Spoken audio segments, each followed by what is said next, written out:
In the middle of the sad and heavy mood at Rob Reiner's funeral, when everything seemed set up to go through in a calm and orderly way, Sally Struthers suddenly showed up. Her name wasn't on the guest list.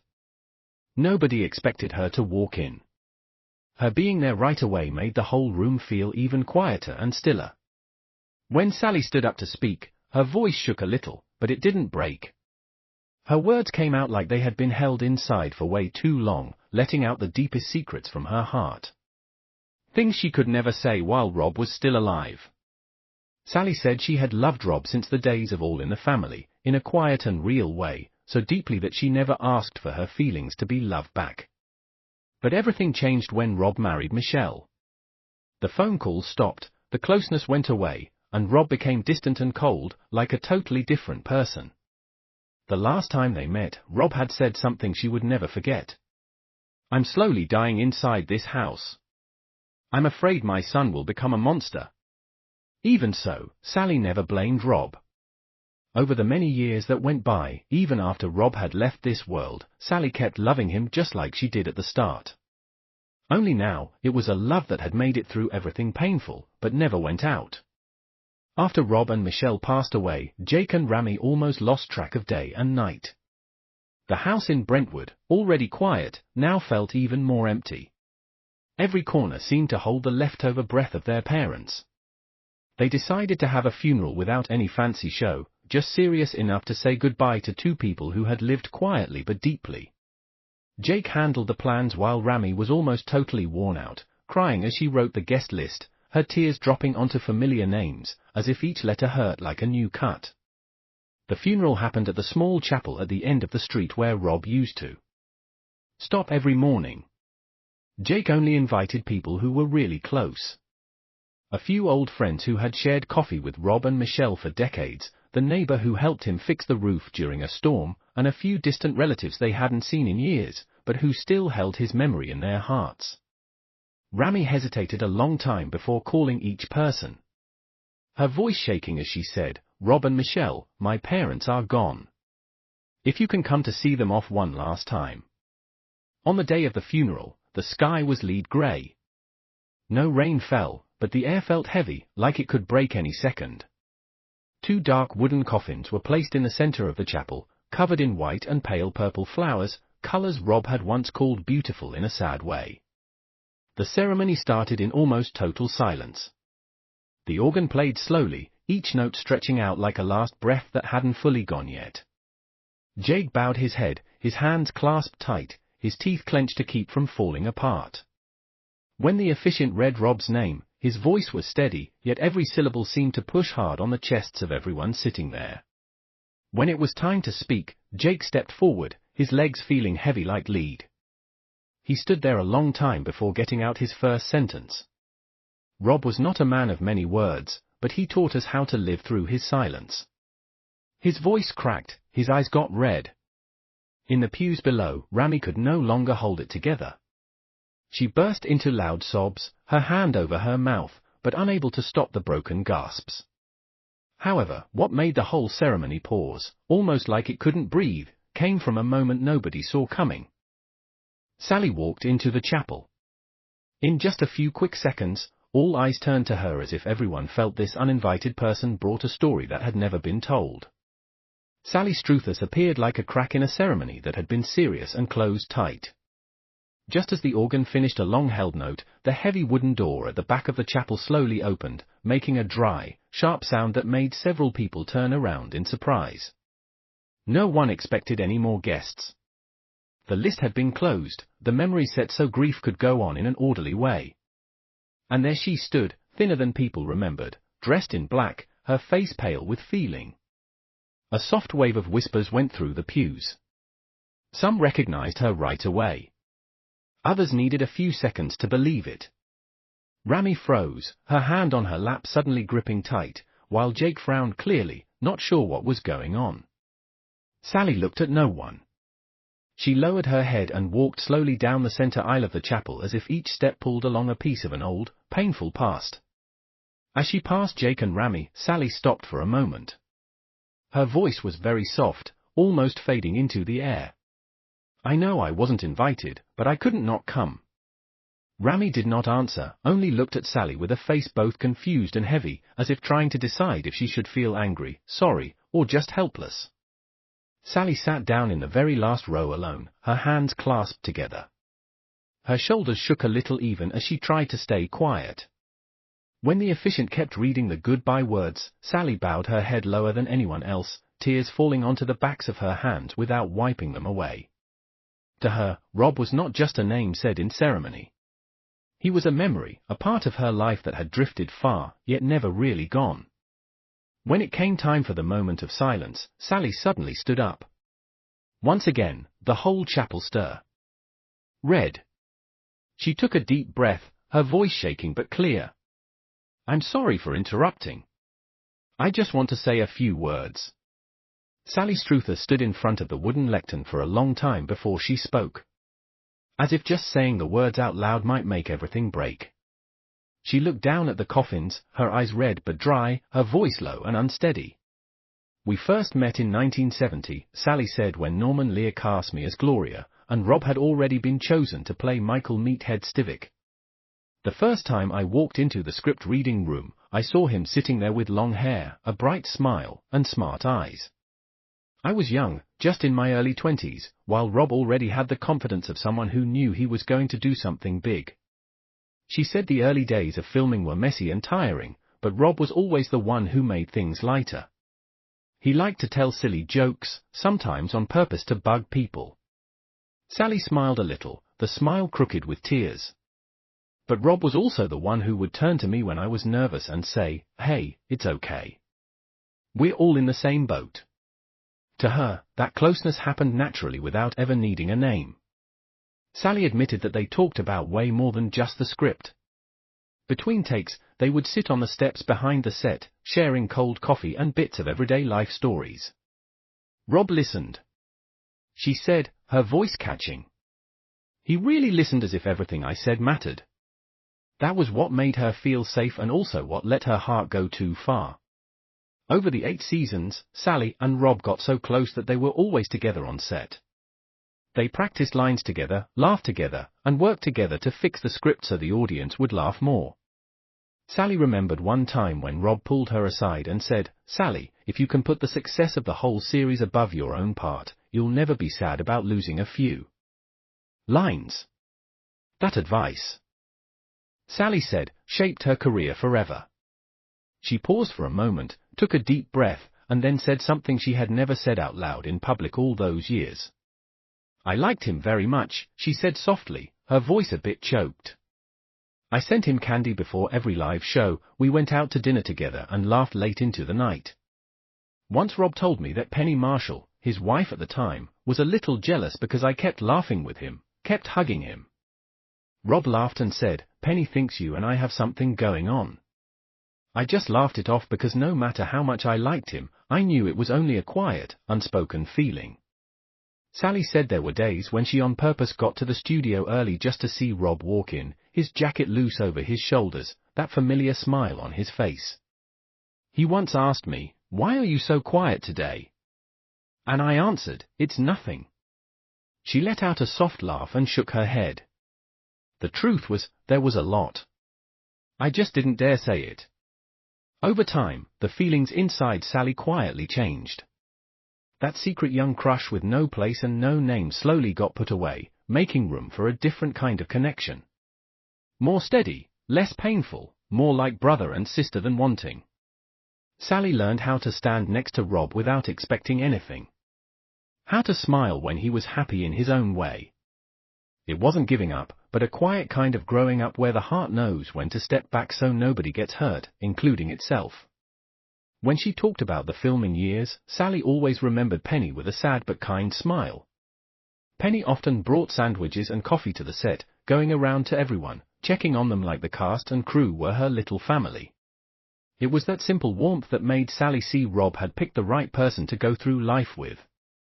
And for that reason, Sally always had deep liking and respect for P.E.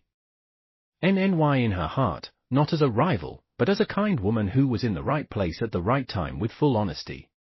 After All in the Family ended in 1979, Sally thought everything would slowly fade into quiet like so many showbiz friendships. But Rob didn't vanish. He called her a lot. Calls that came out of nowhere as if he had never left her life. No hello, no small talk, just Rob's voice jumping right into a dumb joke.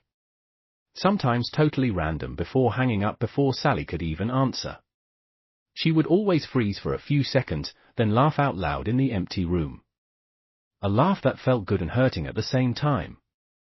Sometimes Rob didn't hang up fast. He talked about new work, about stress, about feeling lost without the old filming schedule. I miss that feeling of everyone together under the lights. Rob once sighed over the phone. Sally listened without cutting in, only saying soft things sometimes. I understand. Those calls weren't long, but they were enough to make her feel she was still in his world, even if just on the edge. Sally kept the habit of waiting for the phone to ring late at night. Every time she heard Rob's voice, it felt like time went backward. Hey, Gloria, if you had a bad day today, just remember I've just told the worst joke ever. He once said, his laugh mixing with the phone static. Sally answered with her own long laugh, happy and sad together, like a thin string tying her to her young days that were already gone. Everything really changed only when Rob met Michelle Singer and married her in 1989. After marrying Michelle and having 3 kids, Rob's world closed in a whole new way. His new family filled every empty minute of the day, every breath at night. The quiet evenings once for phone calls and laughs were now full of kid cries, busy plans, and a tiredness that never went away. Rob stopped calling Sally, not because he didn't want to, but because there was no space left for wanting. In the new house, everything had quiet rules. Michelle was very sensitive, her jealousy like a tight air over everything. Just saying Sally's name could change the mood. I don't like you bringing her up, Michelle once said, her voice cold and sharp. Rob stayed quiet, didn't argue, only nodded a little. The nod of someone too tired to explain. He started holding back. Old memories got locked up. Past ties cut not by words, but by long quiet. Once Rob picked up the phone, almost dialed Sally's number, then erased it. He sighed and said to himself, it's just a call, but maybe I shouldn't. And so another night went quiet. The 3 kids brought happiness, but they also wore Rob out in ways he never expected. He loved them. Loved them until he was drained. Sleepless nights, grumpy mornings, the constant feeling of not being enough slowly broke him down. Rob got quieter, smiled less, his eyes always looking at something far off. There were times when, after the kids slept, Rob sat alone in the dark living room, staring at his blank phone screen. He missed how Sally used to laugh loud at his stupid jokes. He missed feeling like himself. Not a husband, not a dad, not the one holding it all up. Just Rob. I miss you, he whispered into the empty room, knowing nobody heard. The distance didn't come sudden, but like fog getting thicker day by day. Sally slowly became a name never said, a memory put in the deepest drawer. Rob didn't hate her, didn't deny her. He just made himself forget because that was the only way to keep going in the now. On one rare time, Michelle asked, "Are you still in touch with her?" Rob shook his head. "No," he said calmly. It was the truth, but a truth that hurt bad. Michelle turned away happy while Rob fell. Like he lost another bit of himself. As years went on, Rob became different to the world. Successful, busy, responsible. But inside, he got more empty. Old friendships didn't end from betrayal, but because there wasn't strength left to keep them. He learned to live with that missing feeling, like a dull pain that never healed. The last time Rob Reiner called Sally was on a very late night, his voice low and hoarse as if all his energy was gone. No usual joke to start, only long quiet before he breathed out and said, "I'm so tired, Sally." In that voice, she heard not just body tired, but the worn out of someone holding it together too long without help. Rob talked about the kids, about trying to be patient, trying to love them the best he could. He said he always gave in to them, always tried to calm things, but sometimes everything got out of control. Nick especially got angry fast, feelings exploding sudden, sometimes leading to fights that scared Rob. I just want to protect them, Rob said very softly, like explaining to himself. He admitted there were times he should have gotten outside help, but he didn't. I can't, Rob whispered, calling someone to come and take my child away. I can't stand that idea. In his voice was a blind, hurting kind of love. A love ready to take all the bad so his kids wouldn't get another hurt. Sally didn't cut in. She only listened.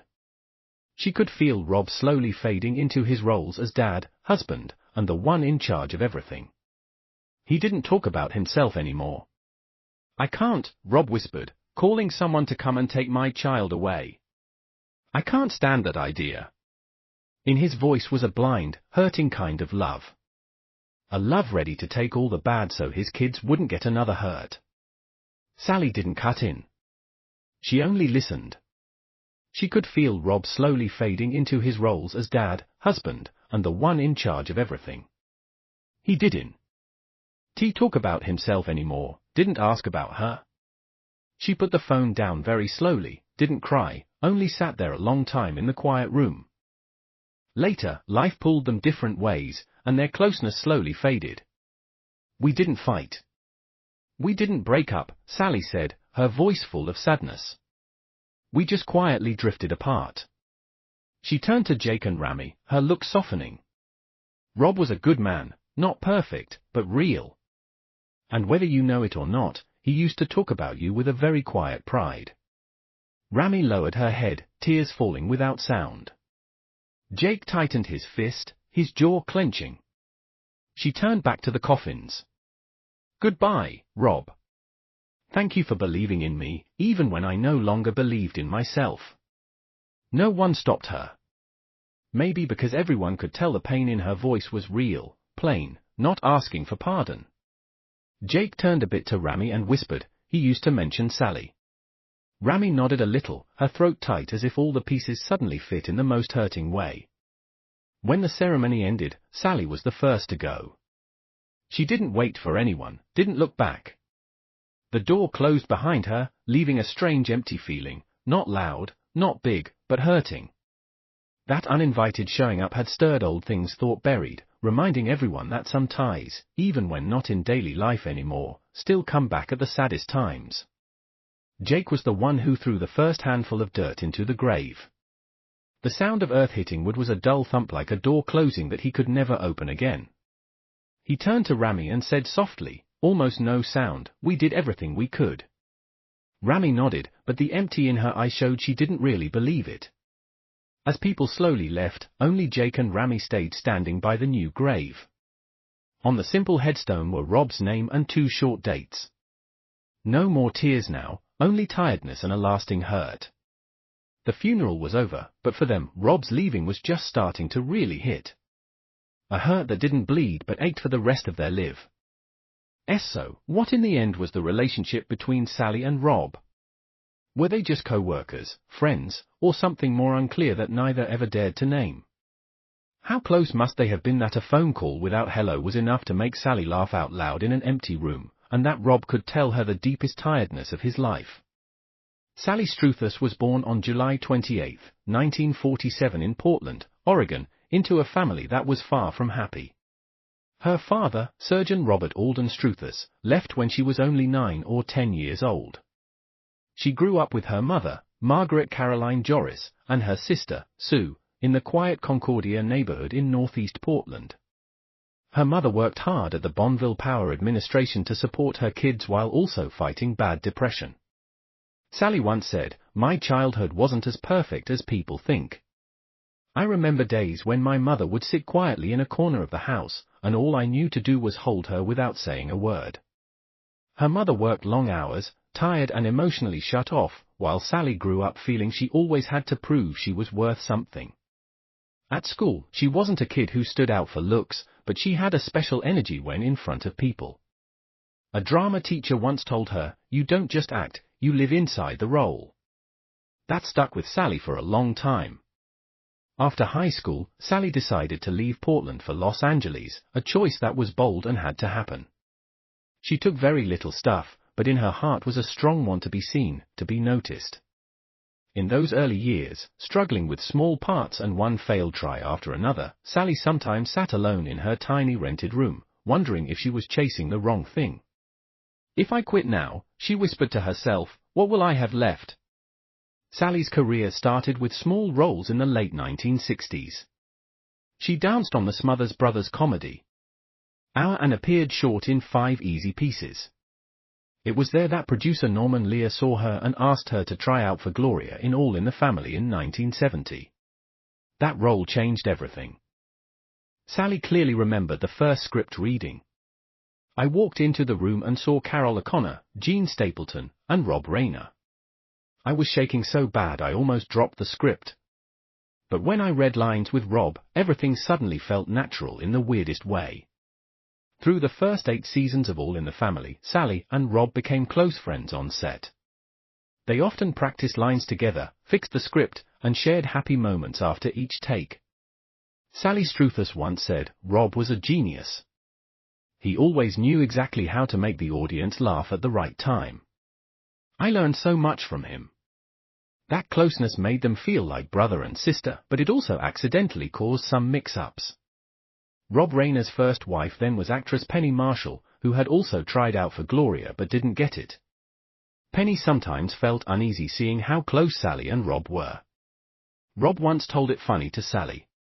"Penny told me that you're always laughing with me, always hugging me, so she thinks you might be up to something." Sally Struthers said clearly that there was never any romantic thing or wrong relationship between them, only work friendship and respect for each other. After the series ended its main run in 1979, Sally and Rob kept in touch for a while. Rob sometimes called to check in and talk about new work. While Sally always showed her pride in his growing talent as a director, she once said, "I was so proud to see Rob move into directing and do so great. He deserved every bit of it." Over time, though, personal lives, family duties, and hard careers made their contact less until it stopped completely without any clear reason. Sally Struthers admitted she never really got why the friendship faded like that, but she accepted it as part of life. In 2003, when they ran into each other at an event, Sally excitedly ran over to hug Rob like old times. This time, though, Rob kept distance, gave only a polite hello, and walked away fast, maybe to not make his second wife, Michelle Singer Rayner, feel bad. As for Sally herself, after All in the Family, success came fast and big. 2 Emmy Awards proved her talent, but they also brought huge pressure. She kept working hard after in TV movies, stage shows, voice work for cartoons. She was everywhere, yet the spotlight didn't shine as bright as before. There were times when Sally stood backstage at a Broadway show hearing applause for someone else and felt like she was slowly moving away from the middle. "Maybe fame has an end date," she said with a sad smile to friends. Sally Struthers has always kept her private life very private, even with big fame from playing Gloria in All in the Family. She married only once to psychiatrist William C. Rader on December 18, 1977 in Los Angeles. They met through the wife of Carol O'Connor, who Sally saw as a second dad after her real father left when she was young. In a rare interview, Sally once said, "After our first date, I fell madly in love. I was the one who proposed to him." That marriage gave Sally the biggest joy of her life, the birth of her only daughter, Samantha Struthers Rader, around 1980. At first, Sally hadn't planned to be a mom. She once shared, "I thought I would never have kids because I was afraid I wasn't patient enough. But then Samantha came and everything changed totally. She is the light of my life." William had 3 kids from before, Jonathan, Nathan, and Deborah. The family was once seen happy together at events. William was very supportive of Sally's work and even co-wrote an episode of All in the Family. Sally described the early marriage years as very beautiful. "He was confident enough not to feel threatened by my income. We respected each other's space, and that was the best." However, less than 6 years later, they divorced. RCED on January 19, 1983. The reasons were never shared publicly, but they kept a respectful tie for their daughter. Samantha grew up mostly with her mom and later became a clinical psychologist and personal growth expert. Sally once said softly, "We didn't divorce because we hated each other, but because we were no longer a good match." Samantha has always been the beautiful link between us. After the divorce, Sally never married again and didn't talk about any serious romances. She chose to live on her own, focusing on theater, voice acting, and charity work. There were some old rumors she briefly dated Elvis Presley before fame, but Sally laughed them off, saying, "It was just a fun time. He was very polite, took me out to dinner, but we were just friends." Today, at 78, Sally lives quietly near her daughter, Samantha, and enjoys a free life. She rarely talks about her personal stuff, but once shared, "I don't need a new man for Samantha, and I don't need one for myself either. My life is already full with the stage, friends, and the kids I help through charity." Beyond acting, Sally puts a lot of energy into helping causes, especially poor kids around the world. She travels to far places and sees real, raw pain. Those trips leave her heartbroken and somehow healed. In her later years, Sally Struthers doesn't chase the spotlight like before. But her life story still has the weight of someone who has lived fully and deeply with feelings. The last public time Sally and Rob Reiner were together was in 2024 at the Emmy Awards honoring Norman Lear, the creator of All in the Family. Sally and Rob stood on the same stage, said a few polite words, and smiled nicely, but it was clear the old closeness was gone. The air between them had a soft distance like two old friends who took totally different paths. Although their friendship has faded with time, Sally Struthers has always spoken of Rob Reiner with respect and warmth. She often says that Rob was the one who helped her grow as an actress. And always advised her to put the whole show's success over personal stuff. There were never any public fights or problems between them. Just time and life slowly turned that once close friendship into a nice memory. In the end, the relationship between Sally and Rob never had a clear label. They weren't lovers, nor just quick co-workers. It was a connection made in their youth on the set of All in the Family, grown through surprise phone calls and then quietly ended as life made each choose different paths. Maybe there are ties not meant to last forever, but only to remind us how deeply we were once understood. If Rob hadn't been so worn out, if Sally had held on tighter, if time had been a bit nicer, would their story be different? Or is it the unfinished part, the not complete, that makes their connection so lingering? Between them there was no goodbye, no anger, only a long quiet over many years, and an unspoken regret neither ever said out loud. Thank you for staying until the final lines of this story.